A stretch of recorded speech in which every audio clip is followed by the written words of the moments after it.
This is a public service announcement. There is a class action lawsuit against First Financial Security, Philip Gerlicher, and Laura Manzer. According to Webster Merriam Dictionary, a class action lawsuit is defined as, in law, an action in which a representative plaintiff sues or a representative defendant is sued on behalf of a class of plaintiffs or defendants who have the same interest in the litigation as their representative and whose rights or liabilities can be determined as a group than in a series of individual suits. I would like to take a moment to clarify that the lawsuit is against First Financial Security, Philip Gerlicher, and Laura Manzer, and does not affect any life insurance policies that were written by resigned FFS agents. Clients: as long as premiums are paid, all policies will remain in force. The life insurance policies are legally binding contracts between the client and the insurance company, not through the insurance agent or FFS. FFS turned out to be a company that has the resources to throw unfounded, false, and damaging accusations around at its hard-working field force, assuming there would be no recourse. Newton's third law states, for every action, there is an equal and opposite reaction. There are 4 issues being addressed in this class action lawsuit against First Financial Security, Philip Gerlicher, and Laura Manzer. 1. Breach of contract. 2. Unjust enrichment. 3. Defamation. 4. Violation of Business and Professions Code Sections 16,600 and 17,200. 1. Breach of contract against First Financial Security for violating their own contract by not paying owed commissions to newly resigned agents.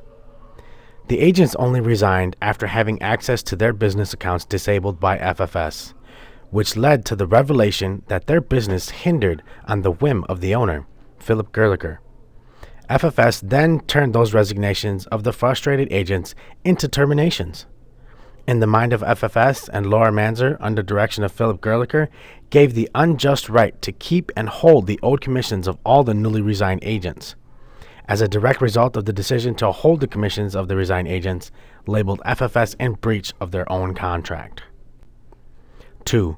Unjust enrichment is because FFS has refused to pay the agents that actively wrote policies prior to the resignation and those commissions earned as a result of what's called tail renewal commissions in retaliation for resigning from their company. In order for agents to get paid commissions, a service to a client must be provided. To provide a service to a client, an agent must first go prospecting to find that client. Prospecting requires an agent to invest a large amount of time and energy traveling near and far at their own expense. The service is provided and the insurance company pays First Financial Security. First Financial Security pays the agent and thus continues the cycle. However, First Financial Security is not being ethical by keeping the commissions owed to the resigned agents. Referring back to Newton's third law of equal reactions, the lack of being paid what was owed placed all of the resigned agents and their families in numerous hardships, financially, mentally, and emotionally. 3. Defamation. The stuff that FFS threw on the wall to legally tarnish the names of the resigned by sending out a vector to insurance companies. A vector is a derogatory credit listing sent to all insurance carriers, which impairs an insurance agent's ability to sign with and sell policies for insurance carriers. With malicious intent, FFS, Philip Gerlicher, and Laura Manzer intended the vectors to hinder the resigned agent's ability to earn an income in the industry. Those of you who recently joined, if and when you decide to part ways with FFS, keep in mind they have done this to us, the resigned agents. What would stop this from happening to you? 4. Violation of Business and Professions Code Sections 16,600 and 17,200 is a big folly against their own agent contract because those sections that are cited as being violated make the FFS agent contract illegal in the state of California.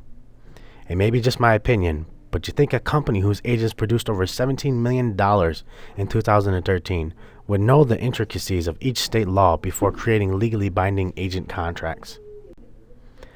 This public service announcement is a message in the public interest disseminated by the media without charge, with the objective of raising awareness and changing public attitudes and behavior towards this social issue.